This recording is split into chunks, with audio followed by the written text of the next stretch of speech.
हाँ, तेलंगाना में भी ये कंफ्यूजन है कि बीजेपी से कौन लड़ेगा।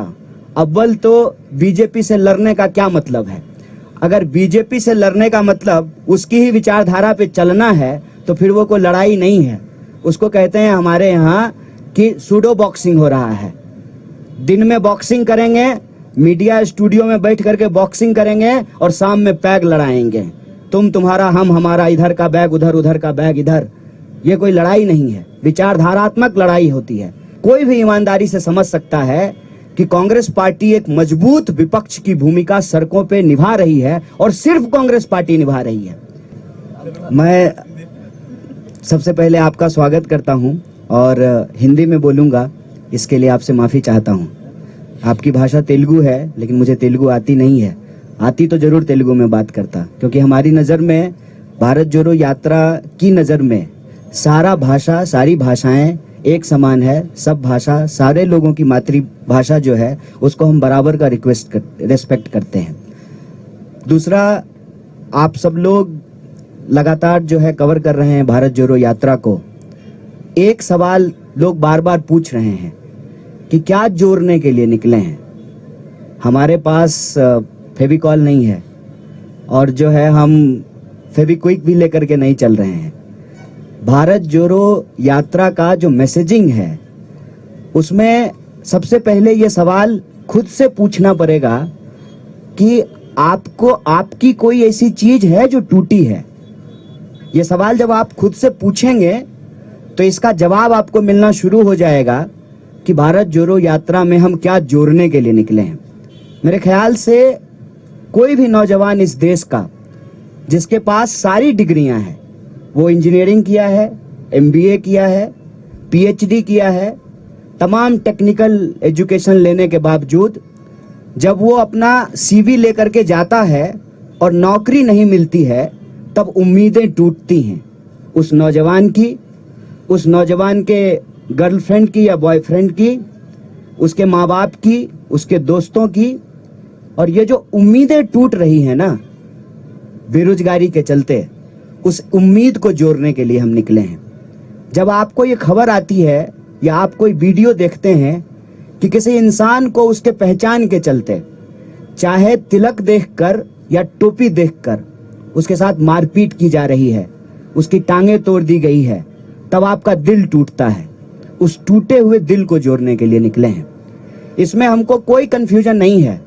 सरदार वल्लभ भाई पटेल कांग्रेस पार्टी के नेता थे, कांग्रेस पार्टी के प्रभावशाली नेता थे। उन्होंने इस देश को और कांग्रेस पार्टी ने ज्योग्राफिकली भारत को जोड़ दिया है, और जब भी उसको तोड़ने की कोशिश की जाती है तो कांग्रेस पार्टी के नेता मजबूती से उसको निपटते हैं। कल हम लोग इंदिरा जी को याद करेंगे, चाहे जान गंवानी पड़ जाए, जमीन जो देश से जुड़ा हुआ है, कांग्रेस पार्टी को रहते हुए उसको कोई नहीं तोड़ सकता है। लेकिन जो ज्योग्राफिकली हमारा देश इकट्ठा है, वो इमोशनली भी इकट्ठा रहे। इमोशनली इकट्ठा होने का मतलब है कि हमारे पहचान के आधार पे, हमारे विचार के आधार पे, हमारी जिंदगी जीने के तौर तरीके के आधार पर, हमारी इकोनॉमिक कंडीशन के आधार पर, हमारी भाषा बोली के आधार पर कोई हमको बांट ना सके। और हम ये देखते हैं कि भारत में आज की तारीख में गरीब लगातार गरीब हो रहा है और गरीबों की संपत्ति लूट करके 2-4 लोगों को मजबूत बनाया जा रहा है। तो यह जो अमीरी गरीबी की खाई है, उस खाई को हम पाटना चाहते हैं। जिस तरीके से आज small scale, medium scale industries बर्बाद हो रहे हैं, नौजवानों को नौकरियां नहीं मिल रही हैं, लाखों पोस्ट जो है वो सरकारी क्षेत्रों में खाली पड़े हुए हैं, वैकेंसीज हैं, उस उम्मीद को हम जोड़ना चाहते हैं। देश के अंदर हम देख रहे हैं कि लगातार राजनीतिक कल्चर ऐसा बनता जा रहा है कि अपने विरोधियों को चुप कराया जाता है। और यह सवाल बार बार लोग पूछते थे, विपक्ष कहाँ है? जो लोग देखना चाहते हैं, आंख में सूरमा लगा करके देख लें, विपक्ष सड़कों पे खड़ा है। कांग्रेस पार्टी पहले भी लड़ रही थी, लेकिन हमारा मैसेज नहीं पहुंच रहा था लोगों तक। तो पार्टी ने यह तय किया कि हम लोगों तक पहुंचेंगे सीधे, बिना किसी सोशल मीडिया या मीडिया के वो रहे, उनका समर्थन जितना मिलना है वो मिले, लेकिन हम सीधे लोगों तक पहुंचेंगे जैसे महात्मा गांधी सीधे लोगों तक पहुंचते थे, आज राहुल जी सीधे लोगों तक पहुंचने की कोशिश कर रहे हैं।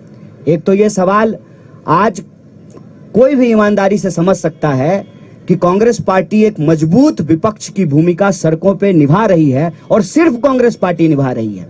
कई बार यह कंफ्यूजन क्रिएट किया जाता है, यहाँ तेलंगाना में भी यह कंफ्यूजन है कि बीजेपी से कौन लड़ेगा। अव्वल तो बीजेपी से लड़ने का क्या मतलब है? अगर बीजेपी से लड़ने का मतलब उसकी ही विचारधारा पे चलना है तो फिर वो कोई लड़ाई नहीं है। उसको कहते हैं हमारे यहाँ कि सूडो बॉक्सिंग हो रहा है। दिन में बॉक्सिंग करेंगे, मीडिया स्टूडियो में बैठ करके बॉक्सिंग करेंगे और शाम में पैग लड़ाएंगे। तुम तुम्हारा, हम हमारा, इधर का बैग उधर, उधर का बैग इधर। ये कोई लड़ाई नहीं है, विचारधारात्मक लड़ाई होती है। और इस देश में ये विचारधारात्मक लड़ाई है गोडसे और गांधी के बीच में। और इस देश ने हमेशा गांधी को चुना है, आज भी गांधी को चुनना पड़ेगा। और यह बात मैं आपसे ईमानदारी से साझा करना चाहता हूं, जो राहुल जी के बारे में परसेप्शन बनाया गया लाखों करोड़ों खर्च करके, और उस परसेप्शन के चलते जो हमारे दोस्त थे, जो उनके धूर विरोधी हुआ करते थे, वो फोन करके कहते हैं कि बहुत अच्छा काम कर रहे हैं आप लोग। ये परसेप्शन इतनी जल्दी बदलनी शुरू हो गई है, इसीलिए सत्ता में बैठे हुए लोगों की खलबलाहट है। और वो भारत जोड़ो यात्रा किस लिए हो रहा है इस पे नहीं बात कर रहे हैं, जूता पे बात कर रहे हैं, टी शर्ट पे बात कर रहे हैं, कंटेनर पे बात कर रहे हैं। तो उनको जूता, टी शर्ट, कंटेनर पे बात करने दीजिए। हम आपसे ये कहना चाहते हैं कि जब आज हमारी भारत यात्रा पांचवें राज्य में पहुंची है, 1300 से ज्यादा किलोमीटर जब हम चल चुके हैं, हजारों लाखों करोड़ों आंखों और चेहरों को जब हम पढ़ रहे हैं, तो एक बात हम आपको कह सकते हैं विश्वास के साथ, उदयपुर राजस्थान में जब कांग्रेस पार्टी के नेताओं ने, जिसको हम कहते हैं उदयपुर डिक्लेरेशन, ये निर्णय लिया कि हम भारत जोड़ो यात्रा करेंगे, तब वो निर्णय कांग्रेस पार्टी के नेताओं का निर्णय था। जब यात्रा की तैयारी होने लगी तब वो कांग्रेस पार्टी के कार्यकर्ताओं की यात्रा थी।